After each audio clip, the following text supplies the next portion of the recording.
21세기의 불교를 믿고 실천하고 전법하는 데는 최소한 다음에 5가지를 정립해야 된다고 생각합니다.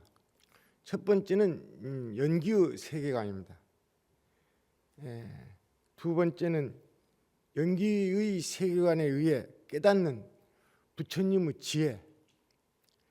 세 번째는 대승의 근본 정신. 네 번째는 대승의 신행 체계.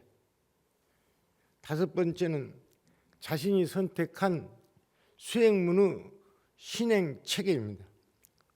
이 5가지 주제는 스님 또는 학자나 전문가만이 알아야 할 것이 아니라 불자라면 누구나 분명하게 알아야 할 근본적이고 상식적인 문제입니다. 첫 번째, 연기의 세계관은 불교의 세계관이기 때문에 상식의 수준에서 잘 알 것으로 믿습니다. 그래서 오늘은 불교는 부처님의 지혜를 믿는 종교라는 주제로 대승과 소승 및 종파를 초월하여 한 부처님의 가르침 아래서 믿음의 대상이 통일되어야 함을 말하고자 합니다. 왜 믿음의 대상이 통일되어야 합니까? 불교는 근기에 따라 가르침을 살아요. 믿음의 대상이 각기 다른 것처럼 보입니다. 예를 들어서 그 첫 번째로 경전에 대해서 말하면 니까야 신봉자, 암경 신봉자, 금감경 신봉자, 법화경 신봉자, 하은경 신봉자가 있습니다. 또 저처럼 정토 경전을 신봉하는 불자도 있습니다. 또 조사 어록을 신봉하는 불자도 있습니다. 두 번째는 불보살의 본원력에 대해서 말하면 자신이 선택에 따라서 아미타불의 본원을 믿거나 약사열의 본원을 믿거나 간세음보살의 본원을 믿거나 지장보살의 본원을 믿는 경우도 있습니다. 이 본원이라 그러면은 수행을 처음 시작할 때 이 세우는 서원을 말합니다. 모든 불보살님은 본원이 있습니다. 우리도 이제 그 자세히는 안 배우더라도 어쨌든 본원을 믿고 수행하는 경우가 많습니다. 세 번째, 수행문에 대해서 말하면 참선이 최고다.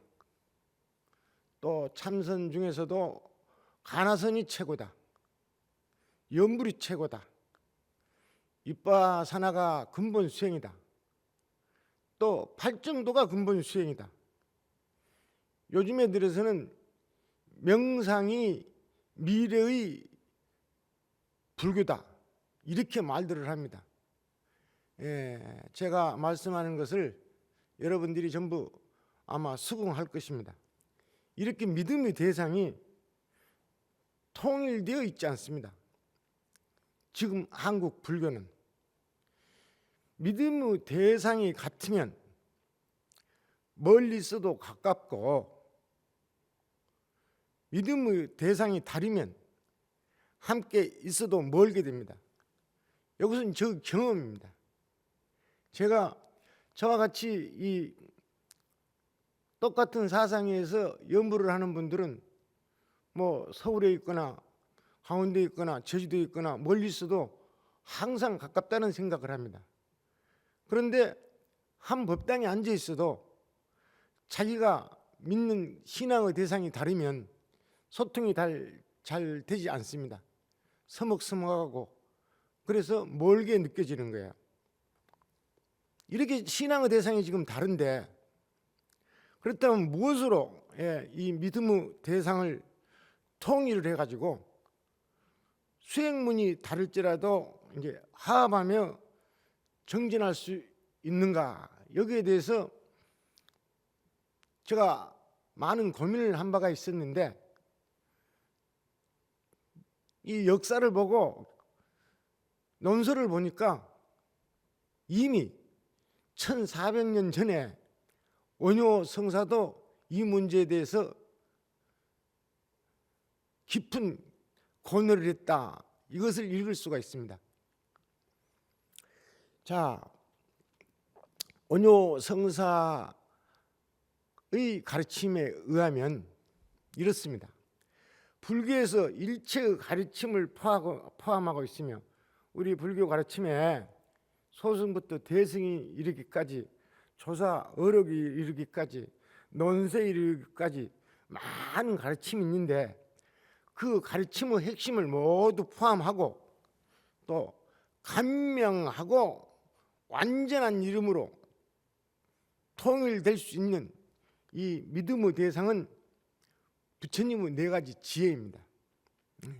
이것은 제가 결정한 것이 아니고 원효 성사께서 그렇게 결정을 했습니다. 부처님의 이 4가지 지혜는 앞에서 각자 근본 경전으로 삼는, 소위 경전으로 삼는 경전이 다르고 또 본원력이 다른 불보살을 믿고 또 참선을 하든지 연부를 한다든지 주력을 한다든지 윗바산을 한다든지 수행문이 전부 달라도 전부 통일할 수가 있다, 이 말입니다. 왜냐하면 불교의 모든 가르침은 부처님의 지혜로부터 나오고 불자는 부처님의 지혜를 믿고 행하여 중생의 미혹을 깨뜨려 지혜를 얻고 다 함께 안락한 삶을 살고자 하기 때문입니다. 자, 불교의 모든 가르침은 부처님의 지혜로부터 나온 거예요. 또 우리가 수행을 하는 것도 부처님의 지혜를 얻어가지고 그것을 실천함으로써 안락한 삶을 살고자 하는 거예요. 그러니까 부처님의 지혜가 근본이라 이 말입니다. 부처님의 지혜는 여러 가지 이름으로 매우 많습니다. 매우 많아요. 제가 하나하나 확인을 안 했는데 이 소승 경전부터 초기 대승 경전까지 나오는 부처님의 지혜 이름이 한 70여 가지라 그래요. 여러분 들어보셨을 겁니다. 뭐 일체지라든가 또 묘관찰지라든가 무슨 평등성지라든가 대원경지라든가 이런 이름 있잖아요. 이거 한두 가지가 아니에요. 70여 가지가 넘는다고 그래요. 그런데 가장 근본적인 지혜가 사지, 4개의 지혜. 사지라고 부르는데 이건 4가지 지혜. 이른바 뭐냐면은 성소작지, 묘관찰지, 평등성지, 대원경지입니다. 많이 들어본 경우도 있을 거고 또 이름을 들었어도 자세히 이해할 수 없는 그런 지혜도 또 있습니다. 특히 성소작지 같은 거. 이 사지는 해심밀경을 근본으로 삼는 법상종, 우리가 되게 알고 있는 유식이라면 유식사상, 법상종에서 정립한 거예요. 정립하는데 이 이름만 성소작지, 묘관찰지, 평등성지, 대원경지라고 돼 있지 그 해설이 자세하지 않아요. 그래서 원효 저술 가운데 유일하게 무량수경 종에 아주 자세하게 해설이 되어 있습니다. 저는 이제 이 무량수경 종요를 아주 특별한 원효 저술로 지금 받아들이고 공부를 하고 있습니다. 부처님의 그 4가지 지혜를 간략하게 일단 설명을 해보겠습니다. 성소작지, 묘관찰지, 평등성지, 대원경지, 이 4가지 지혜, 이 지혜 이름은 말입니다. 하도 이제 근래에 와서 많이 치고 검토를 하고, 그다음에 특히 제가 인터넷에서 하도 뭐냐면 지혜를 많이 검토를 하고 전부 설명을 하고 하니까 지금 그냥 성소작지하면 전부 인터넷에서 잘 나와서 알 수 있게 돼 있어요. 여러분도 오늘 가서 찾으면 금방 어떤 뜻인지 알 수 있게 됐습니다. 자, 이 성소작지, 묘관짤지, 평등성지, 대원경지를 통틀어서 안욕따라 삼약 삼보리라 그래요. 아마 이런 얘기는 한국 불교에서 생소하게 들리는 말이 아닐까 이렇게 생각해요. 안욕따라 삼약 삼보리라 그러고 무상정등정각이라 그러고 무상보리라 그래요. 그러니까 무상보리 있죠. 무상보리나 안욕따라 삼약 삼보리가 따로 있는 게 아니고 이 성소작지, 묘관찰지, 평등성지, 대원경지를 통틀어서 말하는 것이라고. 안욕따라 삼약 삼보리에 네 가지가 들어있다. 네 가지 지혜가 들어있다. 이렇게 생각을 하면 되겠습니다. 이 첫 번째 성소작지는 아주 어려워요. 이해하기 아주 어렵습니다. 말을 그대로 풀이라면 지을 바를 성취한 지혜예요. 지을 바는 뭐냐면은 행할 바.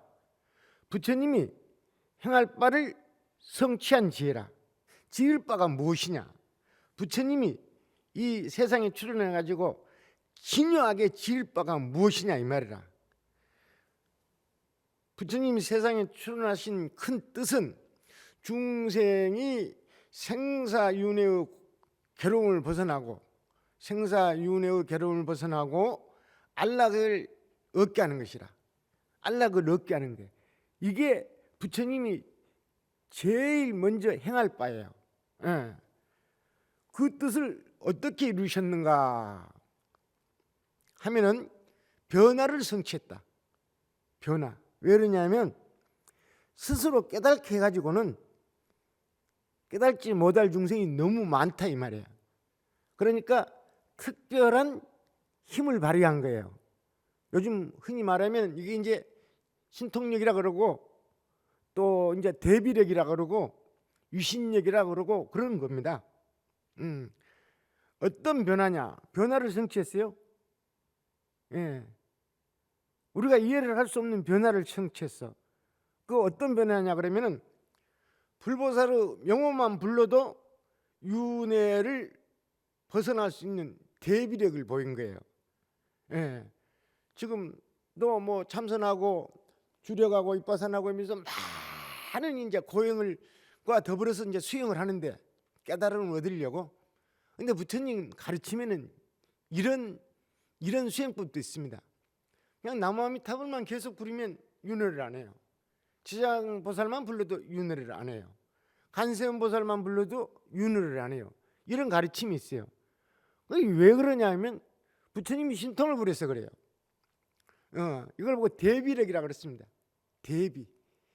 중생을 깨닫지 못하는 중생들을, 깨닫기 어려운 중생들을 의식이나 삶이 깨달을 수 없는 조건에 있어요. 이 사람들을 깨닫게 하는 방법은 육바람을 실천하게 하고 참선을 하게 하고 이런 게 아니고 그냥 불보살의 명호만 부르게 하는 거예요. 예, 이렇습니다. 이게 성소작지예요. 자, 이 정도만 아시고 부처님의 대비력에 힘입어서 일체 중생이 해탈되는 거라. 일체 중생이 해탈되는 거는 스스로 깨달아가 죄를 해서 전부 해탈되는 게 아니고 이 불자들의 99.9%는 자력으로 깨달을 수 없고 성소작지에 의해서 생사를 해탈한다 이 말입니다. 성소작지라. 성소작지는 일체 중생을 생사윤회로부터 벗어나게 하는 최후의 방편을 보인 지혜라. 이거 최후 방편이라. 더 이하의 방편은 없어. 더 낮은 방편은 없다. 이거 최후 방편입니다. 진실한 믿음으로 생사 해탈을 하게. 나무아미타불만 부르면 윤회 안 한다고 믿고 나무아미타불 부르면 다음 생에는 절대 윤회 안 합니다. 반드시 안 한다고 믿는 게 아니고 절대 안 합니다. 예. 그러므로 부사의지라 그래요. 부사의지. 불가사의한 지혜다. 예. 범부나 낮은 지혜로는 해야 할 것이 아니라 이 말이라. 불가사의한 지혜다. 불보살의 본연력을 믿고 명호를 부르는 수행은 모두 성소작지를 믿고 행하는 것이라. 한국 불교에서는 묘관찰을 믿고 행하거나 평등성지를 믿고 행하거나 하는 스님이나 불자들은 극히 드물고 전부 성소작지에 의해서 신행생활을 하고 있는 겁니다. 그러니까 성소작지에 대해서 자세히 알아야 된다. 이 정도만 하고, 두 번째, 묘관찰지는 묘하게 관찰하는 지혜라. 일체 경계를 묘하게 관찰하는 지혜라. 어떻게 묘하게 관찰하는가 하면은 이 눈앞에 전개된 안입이 설신으로 마주하는 일체 경계를 비유 비무라고 관찰하는 거라. 비유 비무라고 관찰하는 거라. 비유 비무에 대한 설명은 아주 기니까 비유 있지 않다. 실체가 없으면서 비무, 또 실체가 없으면서 그 작용이 없지도 않다 이 말이라. 실체가 없으면서 작용이 없지도 않아. 이 일체의 존재는 그렇게 작용하고 있습니다. 그 정도만 알고. 그러니까 이건 너무 중요하니까 여러분 전부 이 불자들에게 전부 알려서 이번 기회에 관심을 갖도록 하기 위해서 이 개념을 제가 정리해서 말씀드리는 겁니다. 그런데 이 비유 비무라 하는 이것을 보통 사람들이 잘 알아듣게 설득력 있게 말하기가 아주 어렵다 이 말이야. 이 마이크라든가 여기 있는 모든 사물들이 전부 비유 비무로 존재하는데 이것을 일반인들이 알아듣기 쉽게 설명하기 어려워. 그래서 말하기 어려운 지혜다 해서 또 이제 이걸 불가칭지라고 말하는 거예요. 불가칭지. 묘관찰지는 자력으로 성취하는 첫 번째 지혜입니다. 우리가 자력 자랑하죠. 자력으로 깨닫는다 그러는데 자력으로 자신의 능력으로 수행을 해서 깨달음을 성취해서 얻는 지혜의 첫 번째 지혜가 이 묘관찰지예요. 소승불교 500년 역사가 이 지혜를 얻게 하는 데 있다고 해도 지나친 말이 아니다. 소승불교 500년 역사가 부처님의 지혜로 말하면은 묘관찰지 하나를 깨달으려고 500년 동안 이어왔다 이렇게 생각하면 됩니다. 저는 그렇게 생각해요. 이 묘관찰지를 깨달아야지 대승으로 들어오는 것이에요. 그러니까 비유 비유로 관찰하는 것이 말은 쉬운데 실제 행하는 것이 그렇게 쉽지를 않아요. 그렇습니다.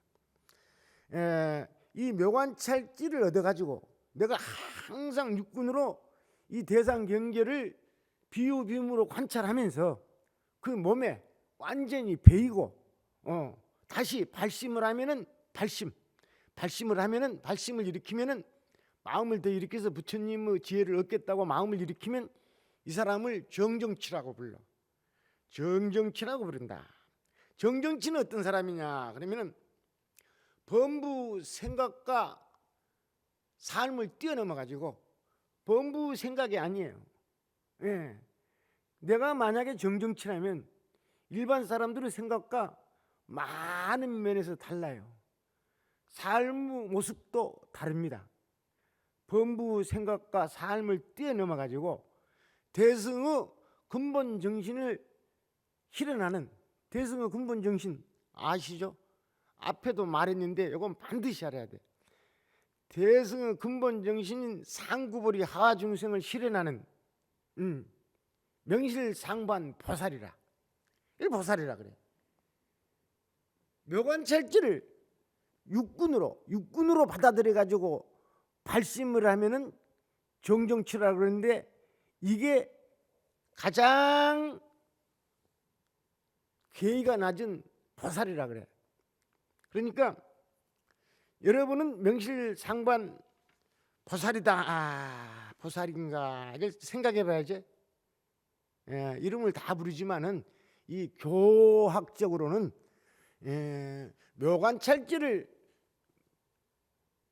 체득해 가지고 발심한 사람을 정정치라 그래. 이 사람이 상구불이 하중생을 할 수가 있어. 그 이하는 할 수가 없어. 그러니까 이제 한국 불교가 왜 정체가 되고 발전이 못 되고 있는가는 전부 적나라하게 이 분석이 가능한 겁니다. 세 번째, 평등성지는 일체 중생의 성품이 평등함을 증득하고 동체 대비를 실현하는 지혜라. 동체 대비, 동체 대비라는 말, 우리 한국 불교는 대승불교니까 대승불교가 시작된 일이 한 1000년 이상 들었어요. 동체 대비다. 동체. 동체는 이제 한 몸이다. 일심동체. 한 몸이다. 이런 뜻이 아니고, 한 몸이다 이런 뜻이 아니라, 여러분하고 나하고 한 몸이 절대 될 수가 없어. 아무리 깨달아도 될 수가 없어. 동체는 말입니다.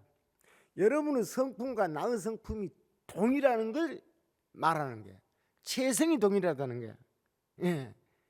왜 이 평등성지를 깨달아야지 이 동체 대비심이 일어나냐 그러면은, 여러분과 내가 성품이 본질적으로 다르면 여러분은 제도가 안 돼요.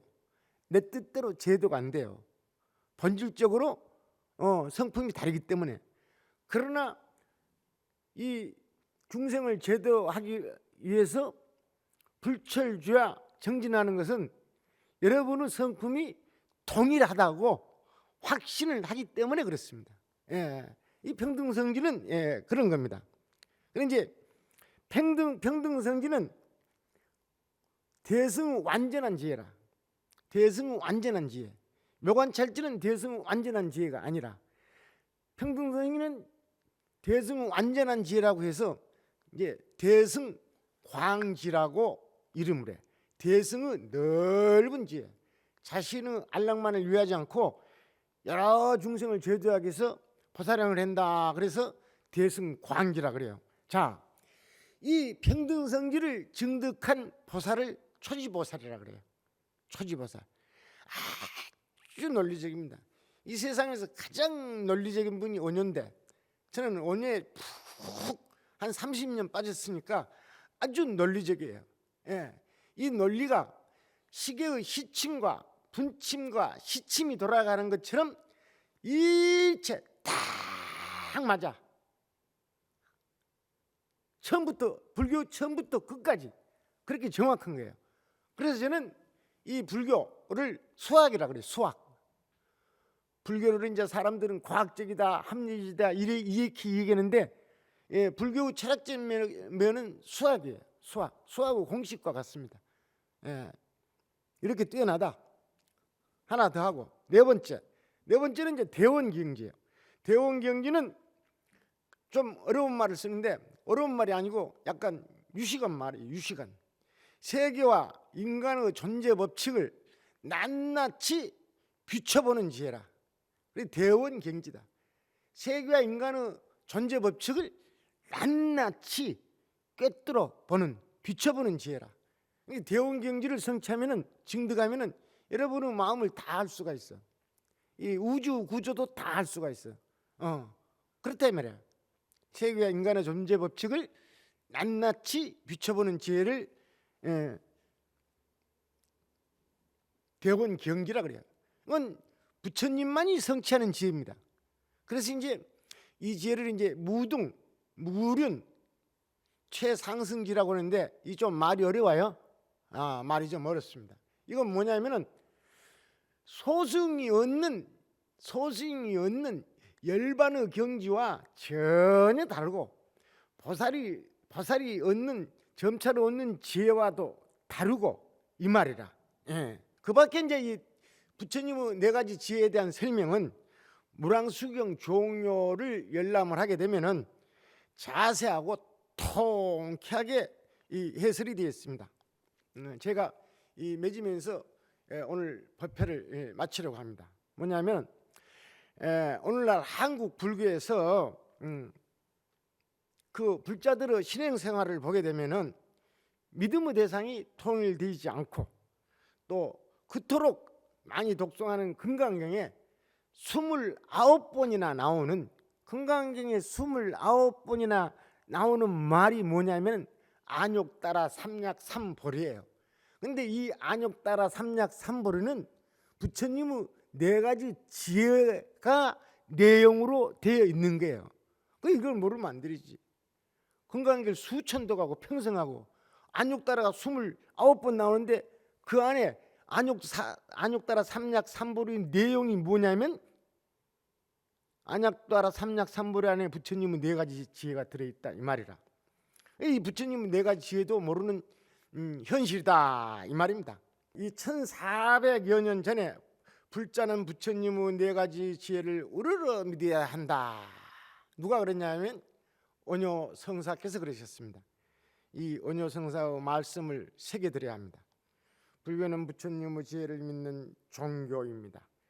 다 함께 믿음의 대상을 마음에 새겨 통일하고 부처님의 지혜가 만방에 빛날 때까지 화합하며 물러서지 않고 정진합시다. 그렇습니다. 자, 우리들이 불자들이 수행문이 다 달라도 이 믿음의 대상이 동일하게 되면은 다 화합할 수 있다. 이 말을 제가 마지막에 하고 싶은 겁니다.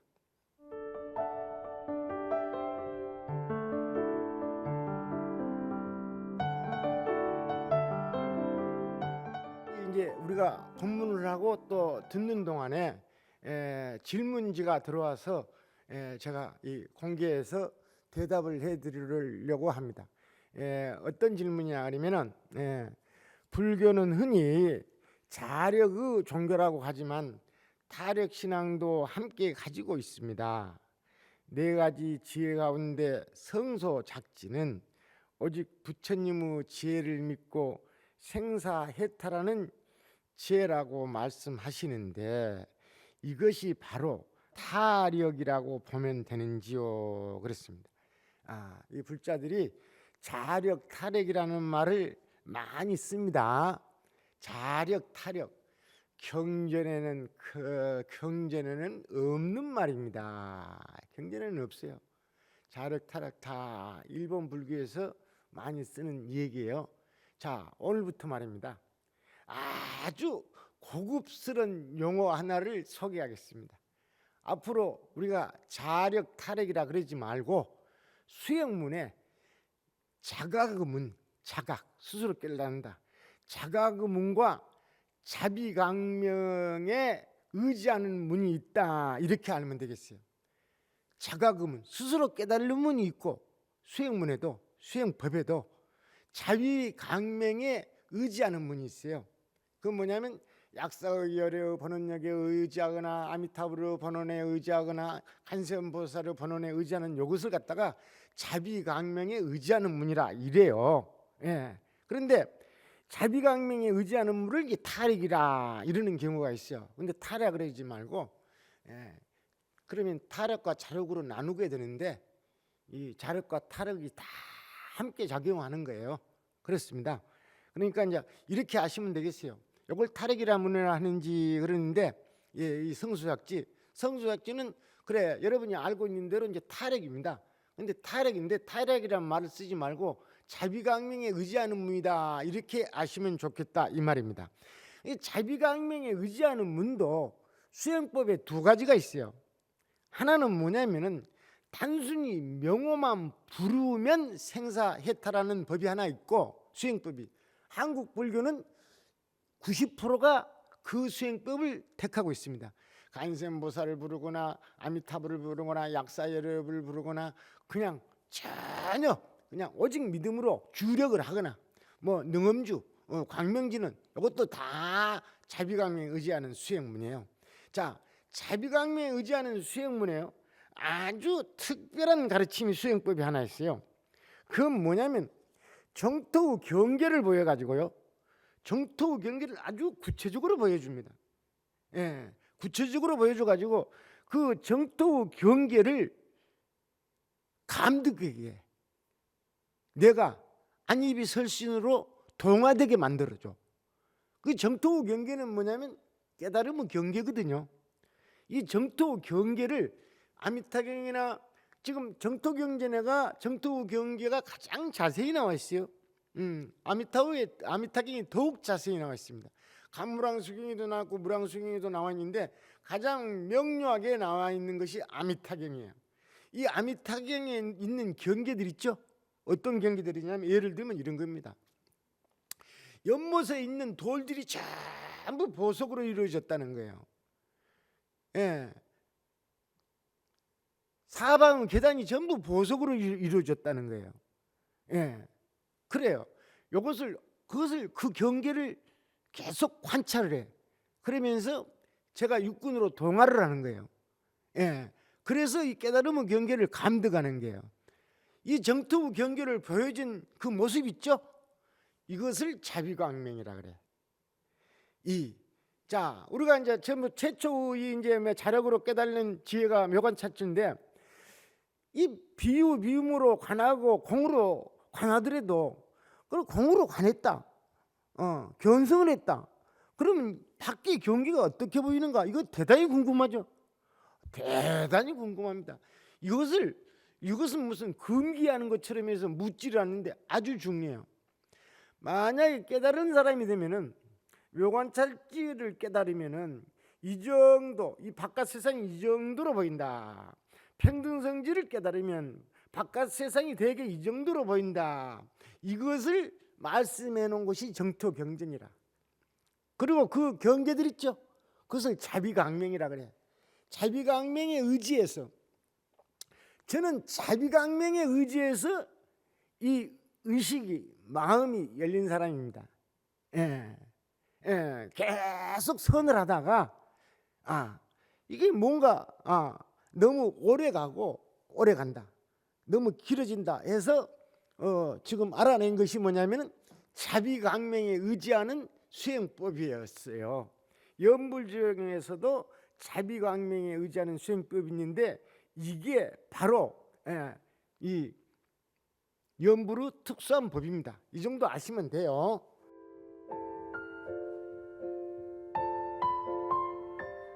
자, 두 번째 이제 질문 하나 또 읽어보겠습니다. 어떻게 보면 순수한 자력이나 순수한 타력은 존재하지 않는 것 같습니다. 이분은 공부를 잘하는 것 같아요. 머리를 안 굴리고 진실한 믿음으로 하면 잘할 것 같아요. 자기가 생각해 보니까 순수한 자력이나 타력은 없는 것 같다고 생각한 거야. 그렇습니다. 그래요. 자기 자신을 인으로 본다면, 우리가 인이라 인으로 본다면 불보살림은 연이라고 볼 수 있는데, 인연이라고 볼 수 있는데 모든 것이 인연의 화합에서 이루어지는 것이 아닐는지요. 그렇습니다. 부처님의 지혜도 인연에 의해서 이루어지고 인연에 의해서 이루어지는 거예요. 악업도 인연에 의해서 이루어지는 것이고, 뭐냐면 깨달음도 인연에 의해서 이루어지는 것이고, 수행법이 잘 진행되는 것도 인연에 의해서 이루어집니다. 그러나 아주 중요한 것은 인도 좋아야 되지만 연도 좋아야 된다. 이걸 알아야 돼. 뭐냐면은 내가 이 부처님의 지혜에 대한 믿음, 성소작지에 대한 믿음이 진실한 것은 이미 좋은 거예요. 아주 훌륭한 인입니다. 그래서 이제 이 성소작지에 대한 믿음, 아미타불에 대한 믿음으로 연부를 하는데 아미타 부처님을 연으로 삼아서 연부를 한단 말이야. 연부를 하는데 여기에 있죠. 중요해. 계속 나무 아미타불 불러도 나와 아미타불의 관계에서만 나와 아미타불을 연으로 삼은 이 관계에서만 연부를 하면은 연불로서 깨달음을 얻지를 못해. 이게 그럼 어떤 연을 만나야 되냐 하면 아미타불도 연을 만나고 정토 경계를 만나야 돼. 한국에는 신심이 깊은 불자들이 아주 많아요. 번원력에 의지하든지 자력으로 깨달으려고 하든지 신심 깊은 불자들이 많은데 이 연을 깊은 연, 아주 수승한 연을 만나지 못해서 그래요. 자, 오늘은 이 연을 갖다가 어떻게 표현했냐면은 정토의 수승한 연이라 그래요. 수승한 연. 이 정토 경전에 나오는 이 일체 경계를 깨달음의 분상에서 설명해 놓은 것은 아주 이 수승한 연입니다. 저와 같이 이 한국에 아미타불을 부르는 불자들이 아주 많아요. 수십만, 뭐 100만이 넘습니다. 그런데 이분들 중에 이 정토 경계를 아주 바르게 만난 사람이 적다. 어떻게 적느냐? 그 정토 경계가 여기서부터 서쪽으로 10만억 불토를 지나서 있다고 생각을 하거든요. 이건 바른 연이 아니야. 이게 자, 그 세계가 너의 지혜가 밝아지고 너의 청정도가 높아지면은 너 안전해서 그 세계를 볼 수 있다. 부처님 이렇게 말씀하셨어요. 그 연을 만나야 된다니까. 그 연을. 오늘은 뭐 다 인연법인데 인도 좋지만은 수승한 연을 만나야지 수행의 진전이 있고 지혜와 복덕이 증장한다. 이 말씀을 드리면서 끝내겠습니다. 질문하신 분들 마음이 좀 흡족하셨는지 모르겠습니다.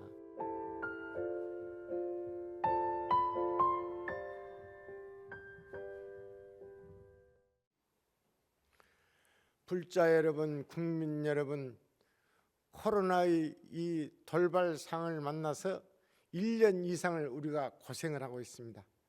그런데 이 역사는, 인류 역사는 한 번도 선순환으로만 돌아간 적은 없습니다. 한 번씩 이 질곡이 있을 때마다 더욱 발전하고 그렇습니다. 이 코로나 곧 끝납니다. 어려움이 있더라도 부처님의 번원력을 믿고 약사를 부르든지 지장보살을 부르든지 간센보살을 부르든지 아미타불을 부르든지 지극하게 또 참선을 하든지 주력을 하든지 지극하게 정진하다 보면은 우리가 기다리는 때가 훨씬 더 빨리 찾아올까 오지 않을까 그렇게 생각합니다. 다 함께 물러서지 말고 정진합시다. 감사합니다.